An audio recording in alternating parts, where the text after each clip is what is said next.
We are here asking for help for my brother Jeremiah Felton Sr. He's a 21-year-old African-American male who has been wrongly convicted and charged with first-degree intentional homicide for killing his son Jeremiah Felton Jr. His trial was a 5-day trial, which was totally unjust and unfair. They charged him from testimony from a jailhouse snitch who they used in a lot of cases against other people. House is currently incarcerated for numerous of convictions, starting from beating someone in the head with a hammer to taking a 15-year-old girl to Texas and raping her. We're asking anyone who has any resources or that can help in any way or that even the support, we're just asking that you come forth and help support us. This was totally a conspiracy. If anyone had been in court, the people that was there, besides the DA and the jury, all knew it was a conspiracy. And I don't understand how the jury could convict him of first degree after hearing the detective lie for one whole day, then he lied a half a day the next day, and everything the lawyer asked him, it was a liar. He even said that this is how they convicted him. One day they convicted him saying that Doug House was going to testify against him. Doug House wouldn't even he wouldn't write a statement, neither would he come. Or sign a statement. But the day before the trial, the day after the trial started, after I see the DAs down there and the detective down there at the jail, then he signed for a statement. They also had someone else there that they testified that the supposed testified against him was a young boy, 16-year-old, had molested his 2 sisters in the mouth and gave them gonorrhea.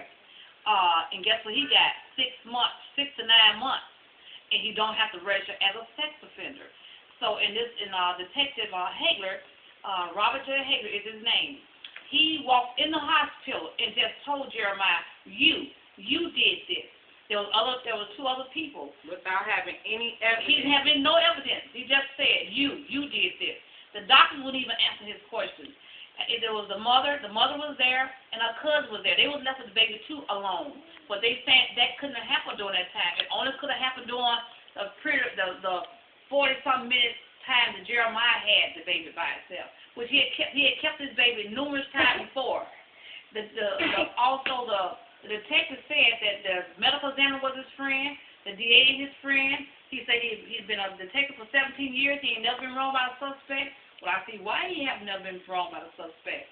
Also, Jeremiah even asked if they take a lie because he take a lie detector test. And the detective told him, yeah, but that never even happened.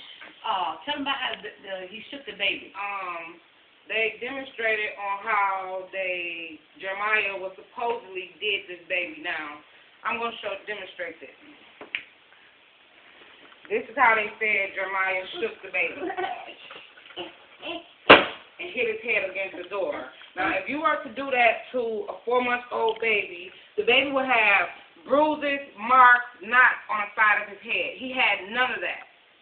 Also, my grandbaby had 3 soft spots. He had one on top of his head, he had one right here on the side, and one right here.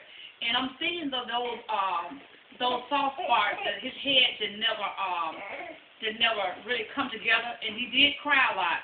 So we think, maybe something was wrong with him.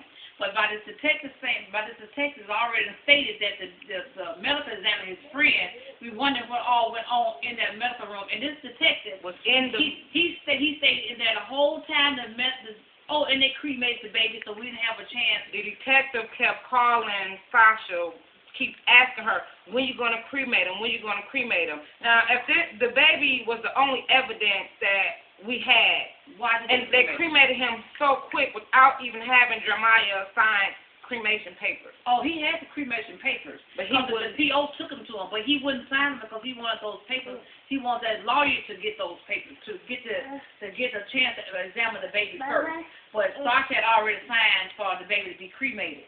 So that's kind of scary right there. Right, and then if Jeremiah hit the baby head against the door, where was the crime scene? They never had a crime scene, never took any photos until 2 weeks before The the trial when someone already moved in the house been painted and everything. But the detective said he didn't feel like he needed a crime scene because he already felt like Jeremiah is the one that did it, so why would he go back and do a crime scene?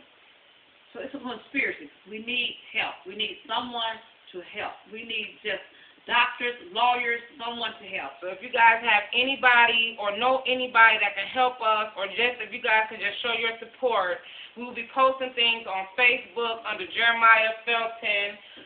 We also have something on Twitter where we will be updating or putting stuff on there that happened during the trial. So if you guys can help in any kind of way, that would be very thankful. And I also heard that we don't commit crimes. We three haven't committed no crime. So we also heard that Detective Hagley will be coming after us. So would y'all please be watchful for that. Thank you.